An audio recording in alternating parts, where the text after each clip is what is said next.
Hello, hello, hello, and welcome back to Spoony Games and part 8 of Sound of Drop Fall into Poison. When we last left off, our friend we had found had been infected with some parasites that were pretty much killing her. And we had the options to either, as it says on the screen, stay with her like this or to look for a way out of the aquarium. Staying with her seems like we ourselves would die by getting infested by the parasites, as they seem to be squirming all over the place. But looking for the way out of the aquarium seems like the best idea.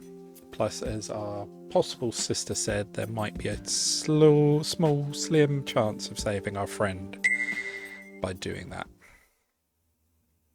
So we'll go with that option and see what happens. Hopefully, well, probably death as well at some point.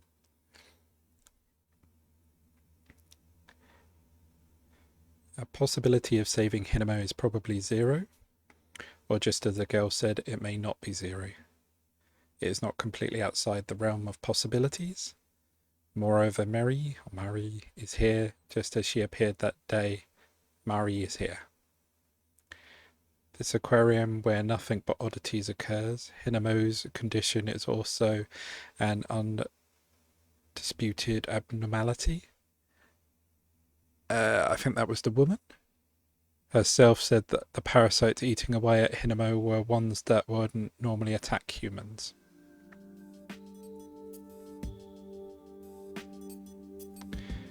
If that's the case, I have to go.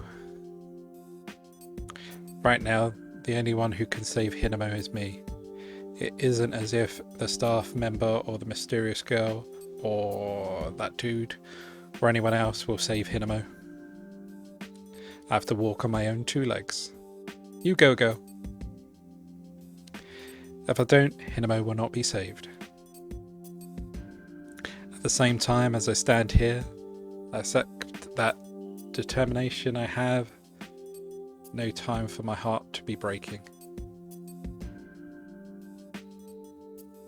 My legs are still shaking, but all I have is the certainty that I am standing right now and not being eaten by bugs. I spread a nearby blue tarp on the floor and lay Hinamo on the top of it.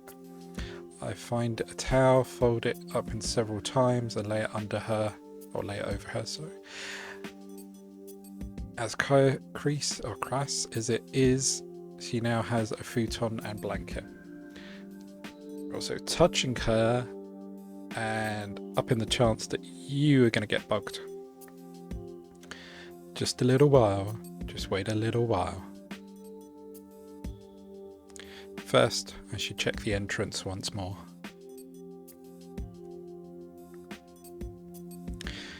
If we came to this warp space-time antenna aquarium, then somewhere there should be a connection. It shouldn't be one way. I go back to my original idea, deciding to head for the entrance gate.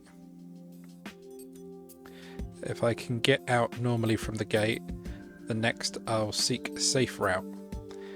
It will take some time for me to save Hinamo, so I need to carefully ensure that no more phenomenons will occur.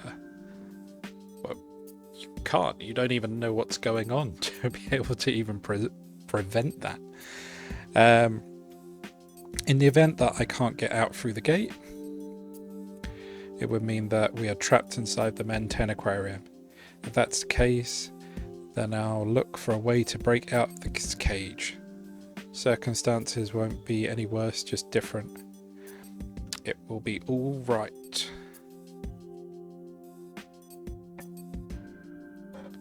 My plan's clarified. I feel as if even I can do this.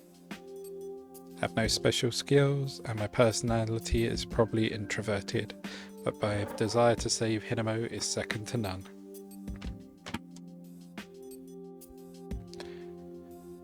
Okay, in that case, first is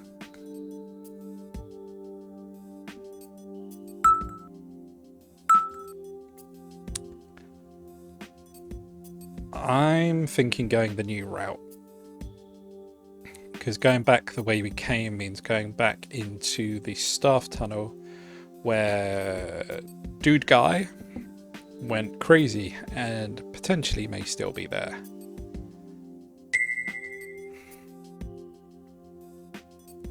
In order to get back to the gate, it seems there are two similar routes, but I'm afraid to take the path containing the insane. Yeah, that's literally what I said. He was clearly not normal. No, he wasn't.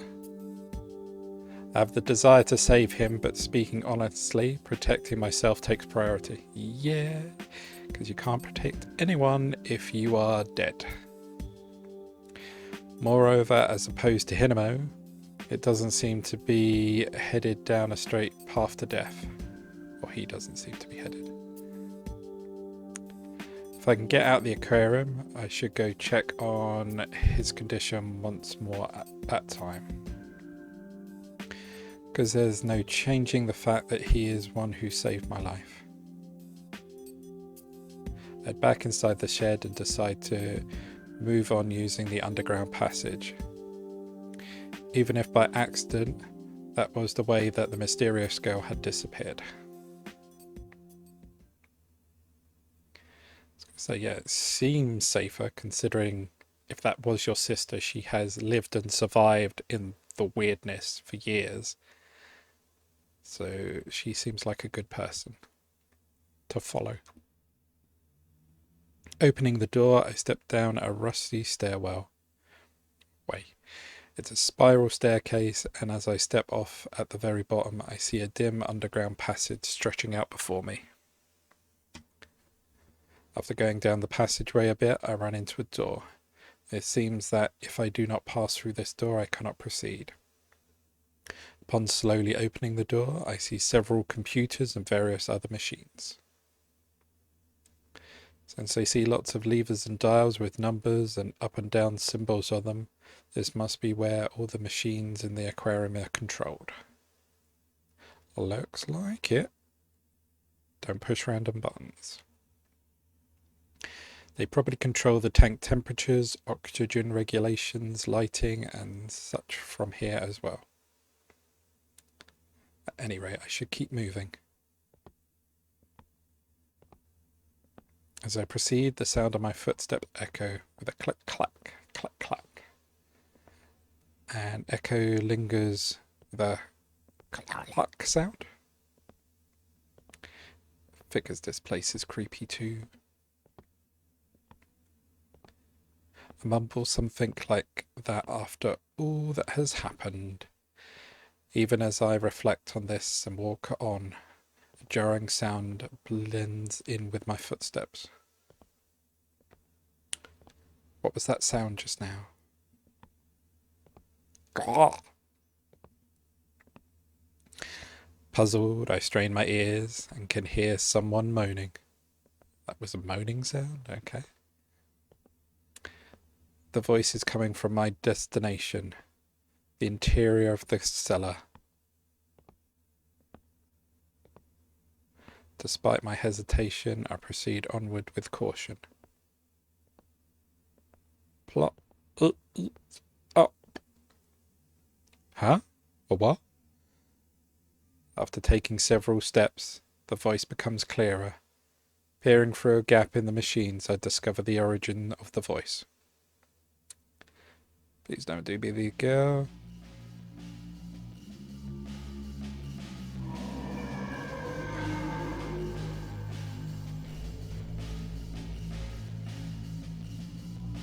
Caw!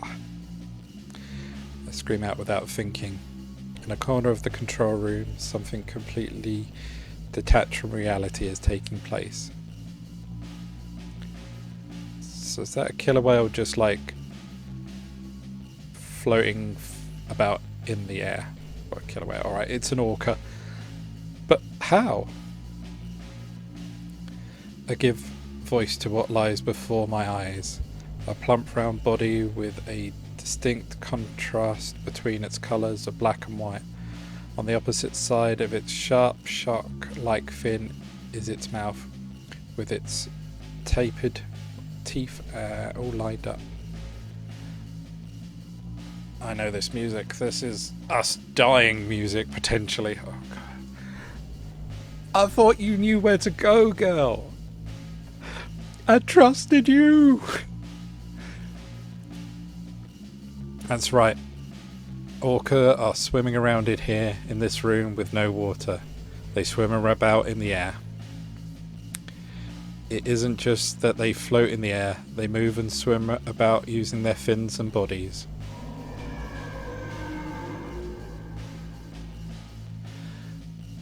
Moreover, there isn't just one, two, no three. There are 3 of them swimming right before my eyes. Marine creatures that are much longer than the span of my 2 arms if I were to spread them wide. How? It's exactly. Unless it's like a weird thing of dimensions. Ooh, click that by mistake. To them, they are swimming in water, but they've kind of crossed into ours, so we can't see the water because there's bubbles coming off of them. The orcas continue to swim about, unaware of my presence. No, at this rate I'll be attacked. As I realise this, I step back. However, immediately after I do so, I catch sight of the owner of that small voice. That girl is... The 3 orcas are swimming around, encircling something as if they were... or if it was their prey. That something at the centre is a girl. A girl around the same age as me. A girl I ran into only a short while ago on the stage. Her eyes are wide and she trembles with a terrified expression, standing shock still as her only escape route is blocked. Her mouth is flapping open and closed, as if she is having trouble breathing. Oh God. As the orcas swim about, they occasionally point the tips of their noses at the girl. They probably aren't smelling her. The movement appears to me as if they are sizing her up instead. Alright, yeah, we're definitely selling this. Saving. Part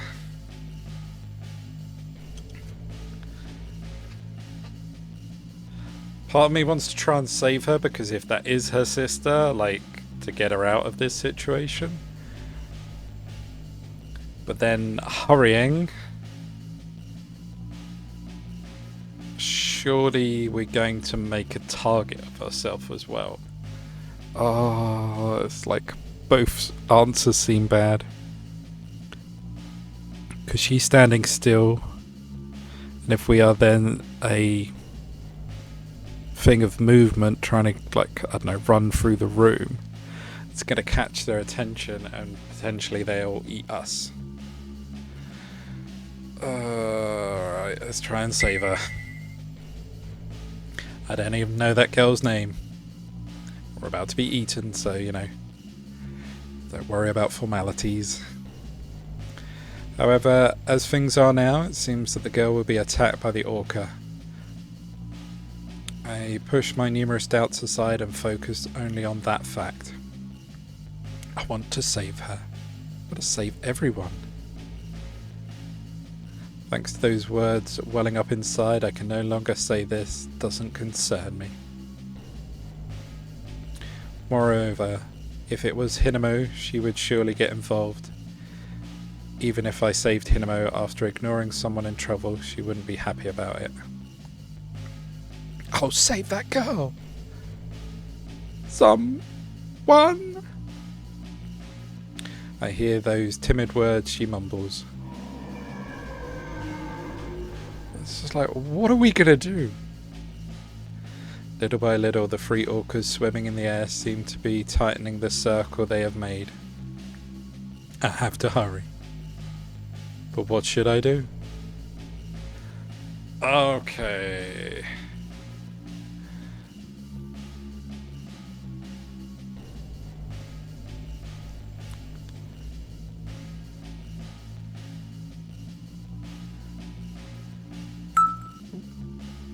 That one. true save. Um...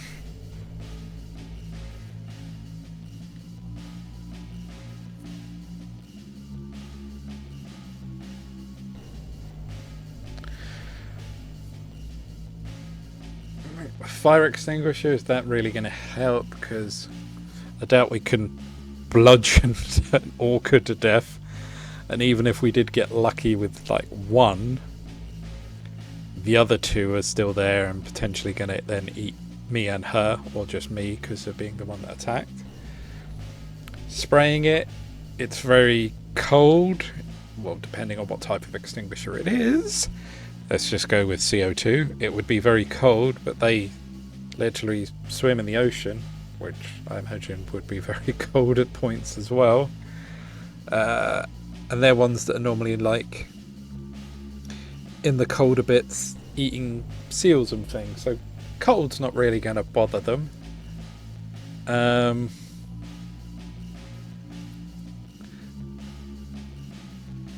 bottom one, it just looks like we're just going to go straight in. I don't know what moving a machine with a computer. Wonder if I can move the machines with a computer.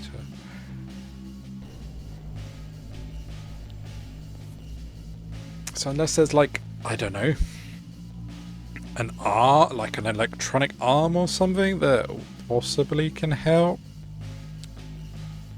So one of these options seem bad. Let's try the middle one. It's dangerous to get close to the orca. That's why I can't think of a way to undo these circumstances. If I had bait, I could probably distract the orca, but I don't see anything nearby. Needless to say, that girl under attack is already playing the role. Something I can use. Hoping against hope, I place my hand on the computer console. The liquid crystal on the touch panel seems to power on, causing some sort of control screen to be displayed. This is the tunnel tank, the stage, the jellyfish booth. Aside from these, the names of various facilities in the aquarium are displayed. From this computer, I can probably access each of these facilities, or those facilities. However, now is not the time for that. Everything's fine, just ignoring the other facilities, I touch the selection for the basement level control room. The control screen for the air, the speakers and so on is displayed. How much does the I can't even say that. How much does the habitation of these orcas have in common with the real orca? Realizing I don't have time to think it over, I decide the temperature settings are the best place to start. It's ideal for humans, but can it burn the sea creatures? It's no use, it will take too much time. The roar of the air is fierce, but there is little change in what I can feel on my skin. Use its sense of pain. I want to say hearing, because maybe whale noises? The orcas begin probing the girl with the tips of their noses. The girl provides no resistance, her mouth flapping, opening and closing. This is bad, I have to. Small but sharp teeth peek out from the small opening in the orca's mouth. The tip of its teeth seem to sparkle and my pulse quickens. There is no time left to test another method. I have to find some solution from within the machine right in front of me. The speaker. I discover the volume settings on the liquid crystal display and hazily recall something inside my head. Sound.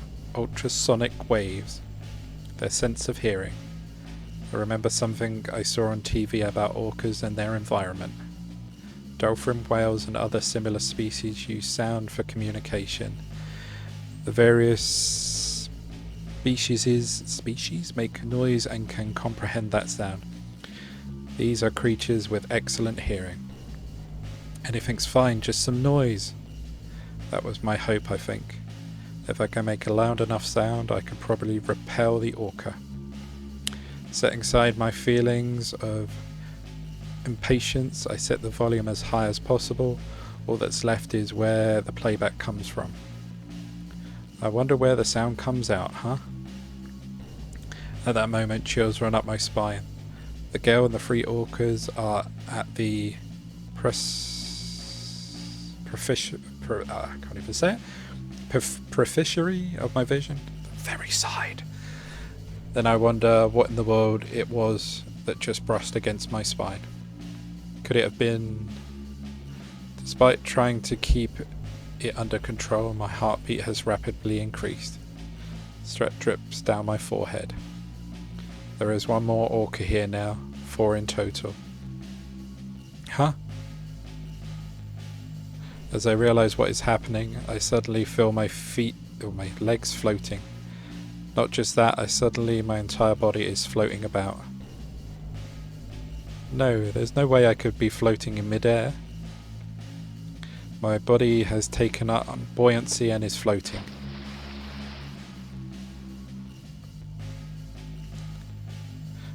Oh, we're back in the ocean. Oh. I was trying to speak, but salty water flows into my mouth.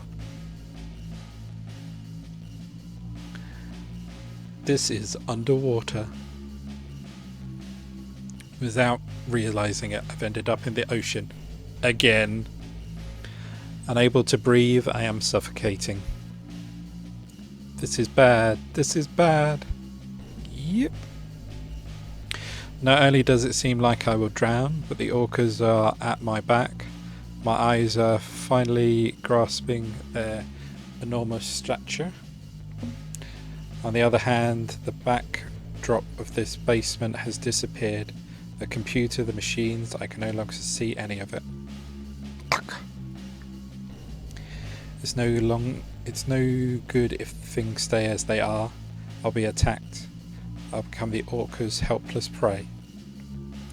My hands wriggling about and seize a long, narrow pole. What? As I'm prodded by the tips of the orca's nose, my body gives a violent shake. The giant orca has the intensity of a semi-truck. The force from being pushed causes the pole I grab to spin about. The orca opens its mouth right before my eyes. The fangs, which I have only seen from a distance, seem very large at point-blank range. Pulling my body back, I begin to float slightly away from the orca. The velocity of which I'm floating backwards is still much slower than the speed of the orca's approach. As I'm trying to use the pole I'm holding in my right hand as an axis, it begins to spin. Falling victim to the current created by the orca's movement, I lose hold of the pole, and the orca approaches from the front, seizing me.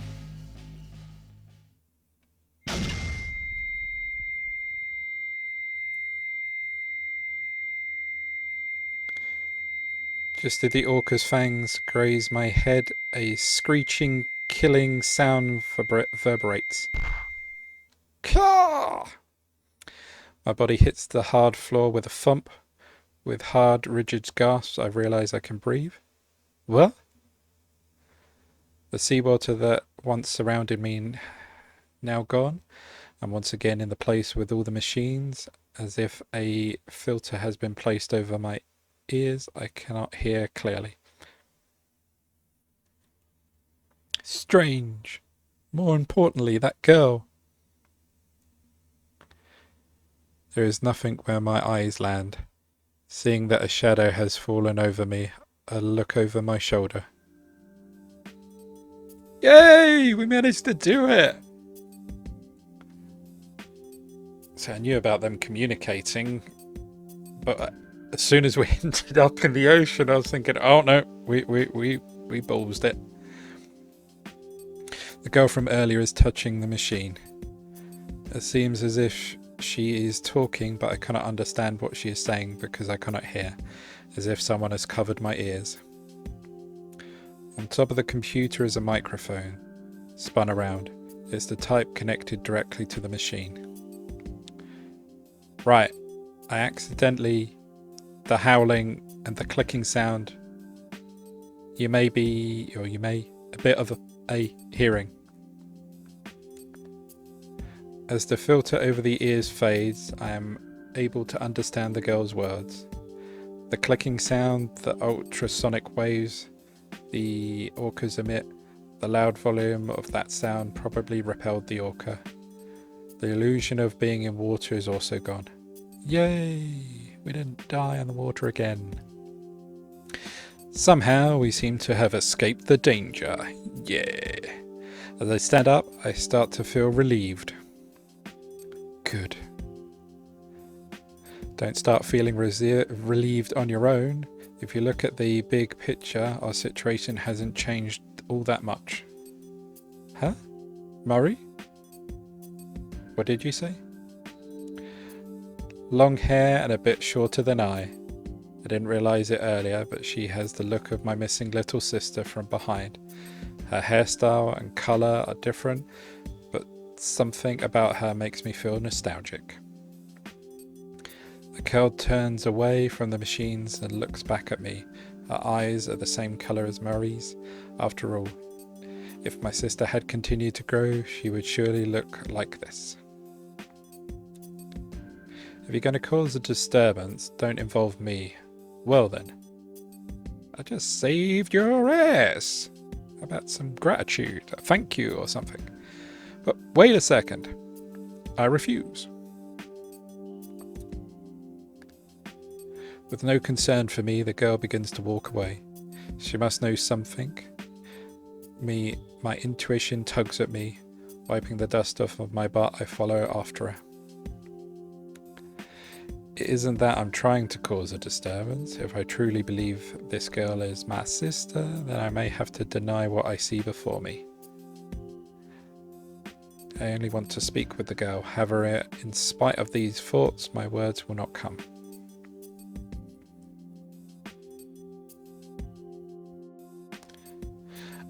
I am searching for my little sister who went missing here 5 years ago.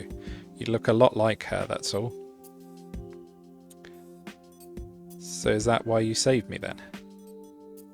No, that's not it. It's just you're in danger, so... I don't get it. Well then, tell me what you know about the Mantan Aquarium. Because my little sister and my friend... Mari, Miru, Hinamo, I want to save them. Hinamo, the girl from earlier, you were able to pull yourself together then. The girl stopped walking for a bit. In that moment of inaction, I'm able to reach her side with a small steps. Giving me a sideways glance, the girl speaks quietly. I'll pay back my debt now. Debt? The debt I owe for you saving me.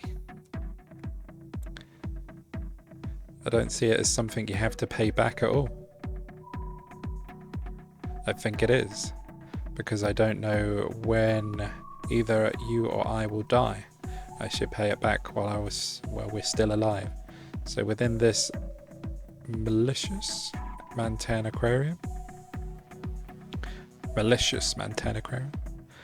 the place where we are standing, it was born from an incident 5 years ago. A malicious alternate dimension exists along the regular one. If it wasn't such a bizarre bizarre phenomenon couldn't occur. Malicious alternate dimensions, what exactly do you mean? If I could explain it, I wouldn't have all this trouble. The girl said curtly, and just like that, turns around. And just like that, that's enough for today. Thanks everyone for watching. Hopefully we will find out a way to save everyone, and if she is actually my sister, she does have a similar look if you look at both faces and stuff, so there's a good chance of that. But yes, we will find out soon. Take care everyone. Bye for now.